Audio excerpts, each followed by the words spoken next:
I don't think the money is that useful early on. I think it's actually kind of harmful unless you absolutely positively need it.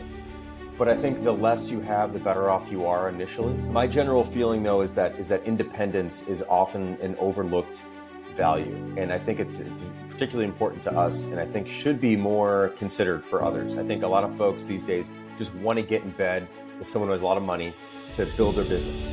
And they don't think about what are they giving up when they take something in. And you do give up something. You give up autonomy, you give up a time frame. For example, when someone gives you money, you're kind of on their time frame now.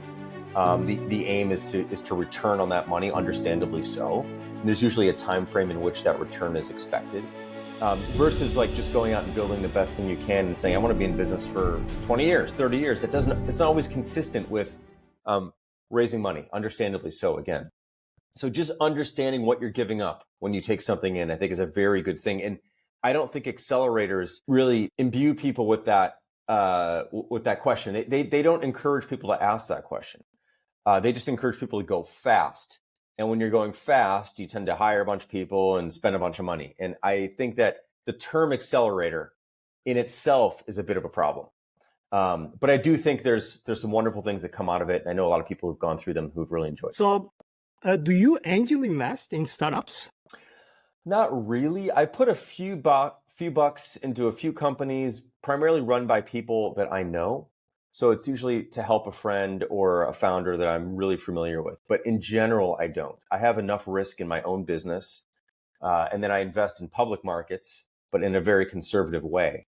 So like all the risk in my life is tied up to my own business. I don't really like to give money out to other risky businesses, unless, again, it's someone I know and I want to support them. So what makes you crazy at a typical day in work life? What makes me crazy?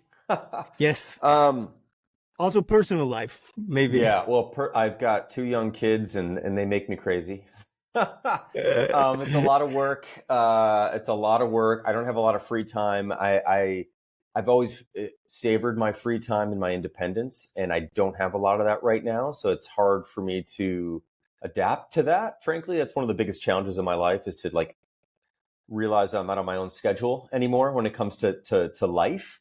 At work, things don't really drive me crazy other than like inefficiency and having to repeat myself. I don't like having to say the same thing 2 or 3 times to a team that I'm working with. Of course, like out loud, I will say things many times because not everybody hears you. You know, I might do this podcast and you have your audience, someone else has their audience, and they're different audiences. So I'll say the same thing in a sense, but I don't like saying the same thing to my team over and over. So that's one of the things that frustrates me.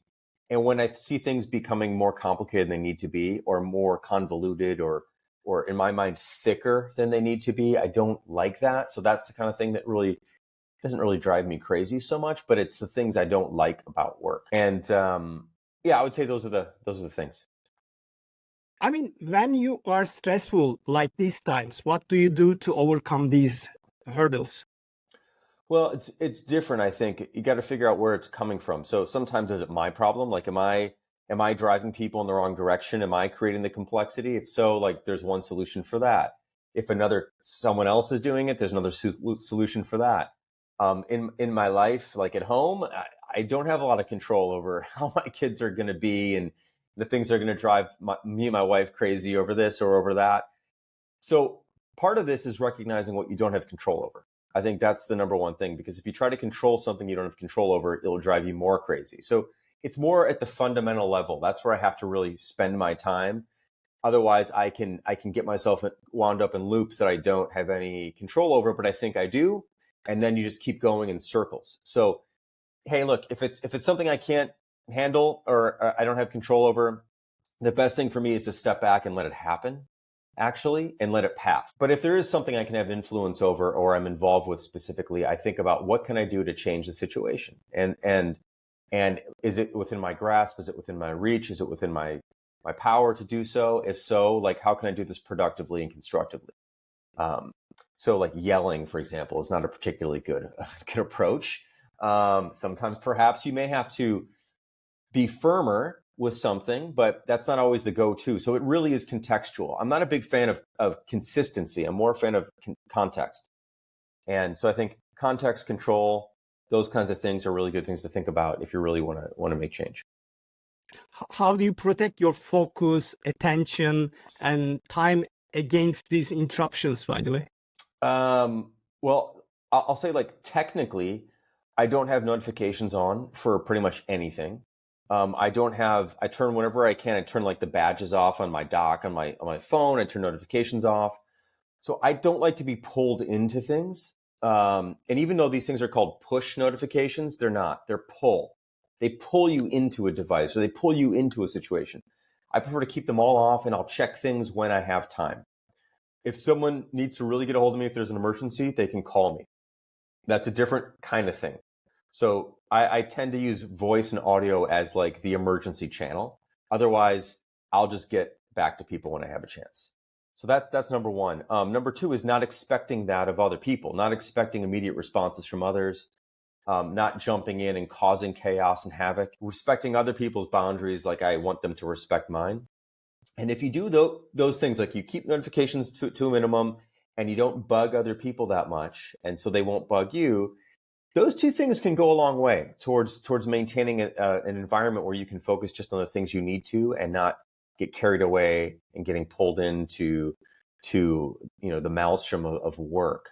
So those are the two things I do. The other thing I would say is not having that much to do is very important. So people like to make long lists for themselves and have all these expectations and goals and rituals. I'm not that person. I don't really have a lot of goals.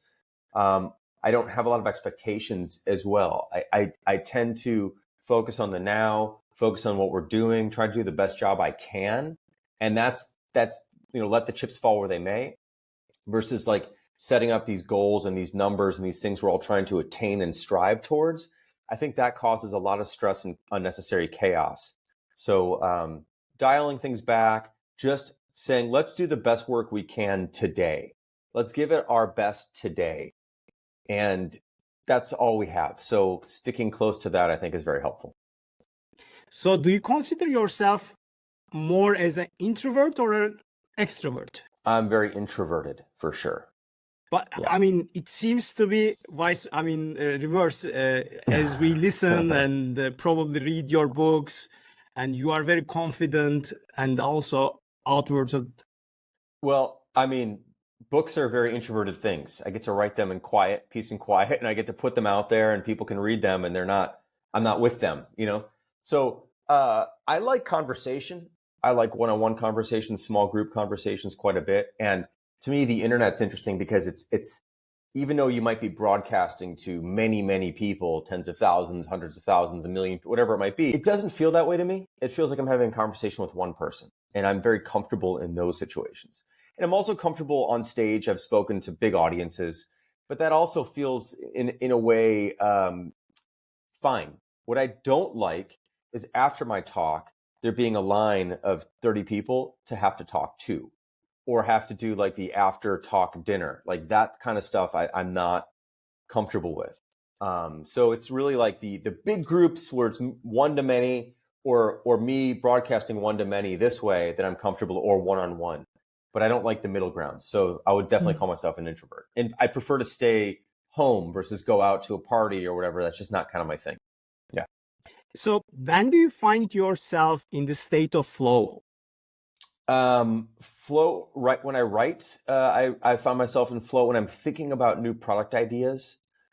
So big picture thinking, I find very relaxing and very comforting, and intellectually stimulating and interesting. I don't find myself in the flow when I'm in the minutia, when I'm dealing with a bunch of stuff I don't want to deal with. I definitely feel clunky and not flowing. So for me, like, for example, we're about to start working on a new product this week. I like this. This is kind of my zone. The big picture thinking about what this thing should do, what it's all about, the big idea behind it, coming up with a clear idea that I can explain to others, finding an idea that in my mind rhymes, like it all just sort of rhymes, it goes well together like a good poem. That is where I'm in my flow state.